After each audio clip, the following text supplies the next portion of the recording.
Man, how so much has changed. You don't even have to go any farther than just logging on to like Facebook, and you can see it in like memes and little short videos. Oh, you know that's a BB gun, right? It's a gun, ain't it? It is a gun. Okay.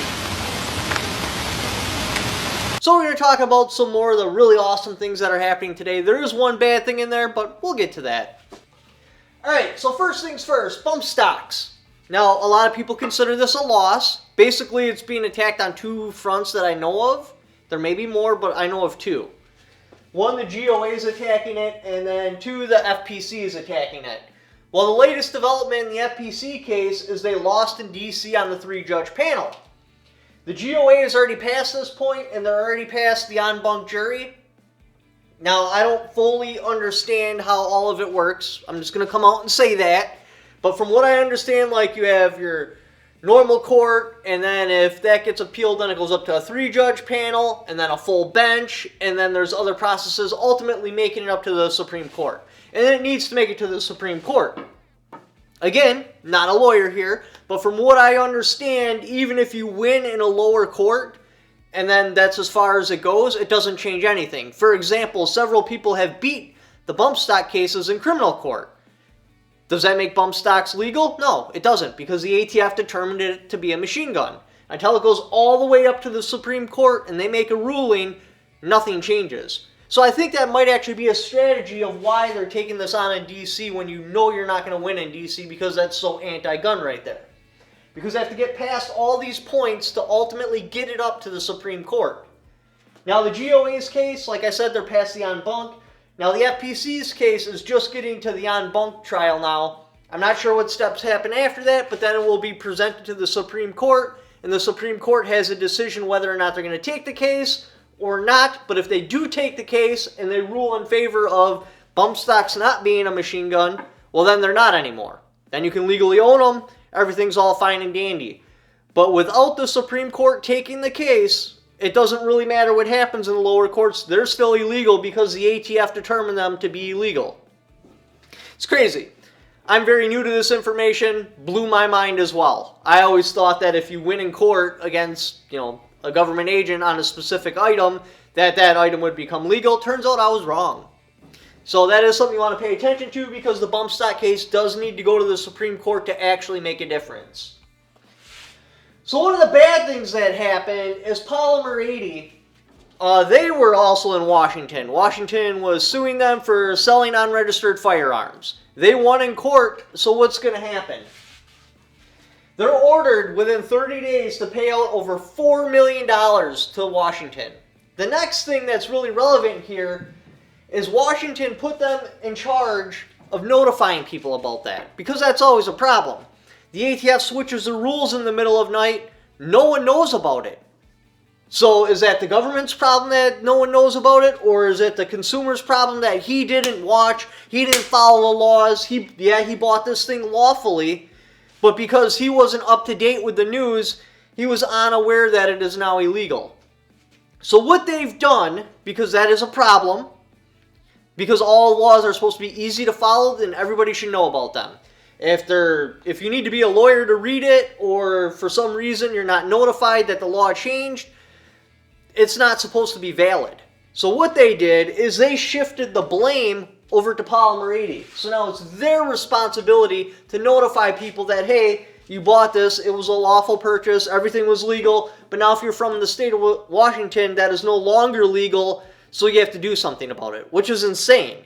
Like, the government's making up these arbitrary rules, and it's on the company to inform their customers that bought it when it was legal that now they're breaking the law by possessing it. It's kind of crazy. And remember, we're not talking about an actual gun part here. We are talking about an unfinished piece of plastic that Washington said is in fact a receiver. Never before in history has that been considered a receiver, but now they are saying it is a receiver, and now it's your responsibility to handle this, because we're not going to do it. Alright, so another one that's moving up to the Supreme Court, again, we won't find out if they're going to take the case until September, but if they do take the case, it's going to be awesome. It's attacking two different things. One that's concealed carry reciprocity, and then nonviolent crimes, losing your gun rights. The nonviolent crimes, losing your gun rights is pretty self-explanatory. Why would you lose your gun rights if you didn't even commit a violent crime?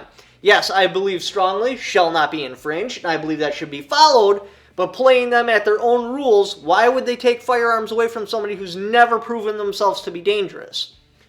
The concealed carry reciprocity, that's a deal because, say I get a CCW in Wisconsin, right?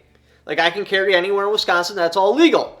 Say I step over to Illinois, for whatever reason they don't recognize my license, now I can get in trouble for having a concealed carry weapon. Again, we're circling back around to how are you supposed to follow a gun law you don't even know about? The states change their gun laws so much. Like you could pull up what states are accepting what concealed carries that's even a year old, and it won't be accurate today because things will have changed. And it happens so frequently, it's impossible for your standard American citizen to be able to follow the law, and that needs to be fixed. It needs to be, if I get a concealed carry Wisconsin and a concealed carry permit in Wisconsin, it's good nationwide. Because why wouldn't it be? How is Wisconsin going to say it's okay, but this state ain't? It'd be like your driver's license. It'd be like if I got a Wisconsin driver's license and I could only drive through these states, and these particular states change constantly. It would be impossible for me to keep up with it. It would be impossible for me to stay compliant with the law. So that's why they have it. If you get a Wisconsin driver's license, you can drive nationwide. And it needs to be the same way with CCW. I don't even know why it's not. That doesn't make any sense. If I get a Wisconsin CCW, I should be able to carry nationwide. New York was actually running a scam on this. From what I understand, they quit because they got called out for it. But what they were doing is, because New York's such a big city, most flights will go through there whether or not you're going to New York to interchange to it, because there's going to be a large percentage of customers that want to go to New York. So anywhere near there, like, I don't actually know the destinations, but I'm going to make some shit up here. So say I was going from Wisconsin to Virginia, my flight would stop in New York, or I'd have to change flights in New York, and then I get dropped off in Virginia afterwards, because there's going to be more people going to New York. They automatically make the flight go through New York. So back then, what would happen, we're going to pretend this is a firearm right here. I would go to the TCA, I would call them, and I'd be like, hey, I want to take my firearm to Virginia. What do I have to do to not break any air traffic laws or rules or regulate? How do I make sure I don't wind up on a no-fly list? So they'd give me the instructions, have it in a locked case, have a spare key in there, have extra set padlocks inside the case, make sure your name, number, and address is clearly visible on the outside of the case, and then you're good to go. So then I check it in Wisconsin, totally 100% legal, I'm following all the rules. Well, when my flight would arrive at New York, the TCA officers would tell the feds that, hey, there's a gun on this plane that violates your laws. I'm still unaware of all of this. So then they cut open my case, they pull out my gun, and they're like, yes, we only allow 7-round magazines here. This has a 13-round. This firearm is illegal. And then I get taken off the plane and arrested and tried through court because I just happened to pass through a state where it wasn't legal. Even though it was locked up, even though I followed all the rules, and they did this for a minute. Like, they were just straight up, like, getting people, because a lot of flights go through New York. A lot of people take their guns, like, say there's a shooting event in Virginia, and I'm from Wisconsin, there's a chance my flight will go through New York, and while the plane is on the ground in New York, I have to comply with New York gun laws? Like, that was ridiculous. Well, I don't know 100% for sure, but from what I understand, that ultimately got shut down, but it's the same thing with the CCW. We're not going to use New York as an example, but say I'm going to, like, Kentucky, and I have my CCW on me.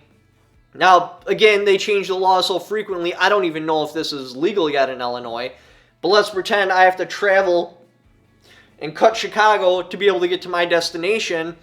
What am I supposed to do? Pull over, take off my gun, lock it in the trunk, and then when I get out of Illinois, take my gun out of a locked case, load it back up, and then put it back on me, which is great if you know that your CCW isn't good in Illinois, but what if you don't? Because why would you not think it's literally the neighboring state of Wisconsin? Why would your CCW not be legit in Illinois? So people go through Illinois. Again, I don't know if it's legal or not there because, like I said, it's impossible to follow. And they get pulled over for speeding, or they're on the side of the road with a flat tire. Either which way, some sort of officer interacts with them.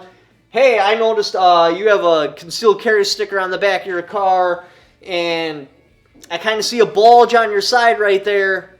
You know, that USCCA sticker plus the bulge leads me to believe you may have a concealed firearm in this state, which is not legal. So cuffs go on, all of a sudden you're in front of a judge when you didn't even realize you were breaking a law. Now, I know a lot of people will say ignorance is no excuse for the law, but if they make it impossible to follow, it's not ignorance. It's basically entrapment. So anyway, we'll have to see if that goes up to the Supreme Court. If it does, what's going to happen? I feel that the Supreme Court's going to take this case because this is a massive issue.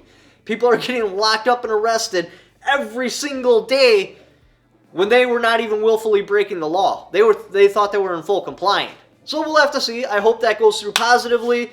The next time I hear an update on the bump stock cases, whether it's from the GOA or the FPC, I'll keep you guys informed, let you know how that's progressing. Hopefully that will ultimately go to the Supreme Court as well, and they will say that, no, this piece of plastic that has 0 moving parts in it, besides the little pin you pull down, does not qualify as a machine gun. Does not fit the definition. ATF, you need to stop doing that. And that's what we're hoping will happen, but we'll have to see. Anyways, appreciate you guys watching my videos. If you'd like to help support the channel, got a Patreon right there. I also have affiliate links right there down in the description.